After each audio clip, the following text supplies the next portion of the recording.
मैं 13 मई को सुबह 9 बजे के करीब अरविंद केजरीवाल जी से मिलने उनके आवास पे गई थी। मुझे वहाँ पे स्टाफ ने ड्राइंग रूम में बिठवाया और बताया कि अरविंद जी घर पे हैं और वो मुझसे मिलने आए। विभव कुमार जो कि उनके पीएस थे, वो वहाँ पे धनधनाते हुए आते हैं, अरविंद जी आ रहे हैं, क्या गया। तो इतना मैंने बोला और इतने में ही उन्होंने हाथ छोड़ दिया। उन्होंने मुझे 7-8 थप्पड़ पूरी ज़ोर से मारे। तो जब मैंने उन्हें पुश करने की कोशिश करी तो उन्होंने मेरा पैर पकड़ लिया और मुझे नीचे घसीट दिया। उसमें मेरा सर भी जो वो सेंटर टेबल है उस पे जाके टकराया। मैं नीचे गिरी और फिर उन्होंने मुझे लातों से मारना शुरू किया। मैं बहुत ज़ोर ज़ोर से चीख रही थी, चिल्ला रही थी। सच तो ये है कि कोई मदद के लिए नहीं आया, लेकिन मैं किसी को क्लीन चिट नहीं दे रही, क्योंकि फैक्ट ये है कि मैं ड्राइंग रूम में थी, अरविंद जी घर पे थे और मुझे बहुत बुरी तरीके से पीटा गया। ये नहीं सोचा कि मेरा क्या होगा, मेरे करियर का क्या होगा, मेरे साथ ये लोग क्या करेंगे।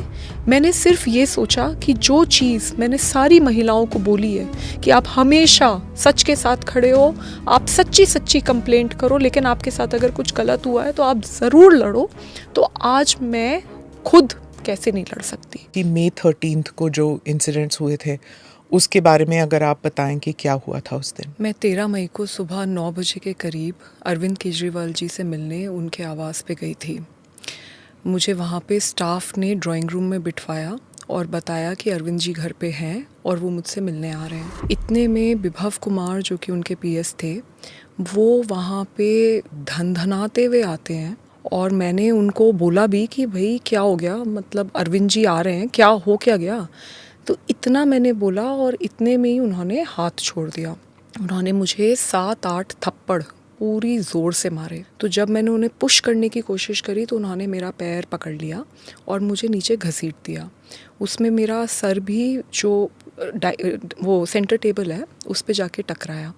मैं नीचे गिरी और फिर उन्होंने मुझे लातों से मारना शुरू किया और मैं बहुत ज़ोर से चीख के हेल्प मांग रही थी, लेकिन कोई मदद के लिए नहीं आया। ऐसे तो हो ही नहीं सकता कि सीएम के घर में कोई नहीं हो और ऐसी पिटाई हो रही हो किसी की और कोई बाहर ही ना निकले कमरे से।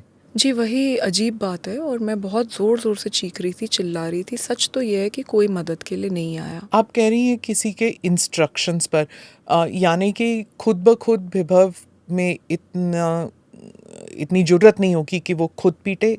Is that what you are saying? Vibhav ने अकेले मारा, क्या किसी के इंस्ट्रक्शंस पे मारा, ये सारी चीज़ें अब मैटर ऑफ इन्वेस्टिगेशन है। दिल्ली पुलिस के साथ मैं पूरी तरीके से कोऑपरेट कर रही हूँ।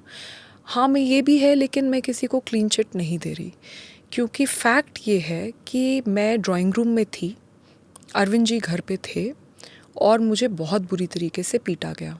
मैं चीख रही थी, चिल्ला रही थी, पर कोई आया नहीं। मैंने ये नहीं सोचा कि मेरा क्या होगा, मेरे करियर का क्या होगा, मेरे साथ ये लोग क्या करेंगे। मैंने सिर्फ ये सोचा कि जो चीज़ मैंने सारी महिलाओं को बोली है कि आप हमेशा सच के साथ खड़े हो, आप सच्ची कंप्लेंट करो, लेकिन आपके साथ अगर कुछ गलत हुआ है तो आप ज़रूर लड़ो।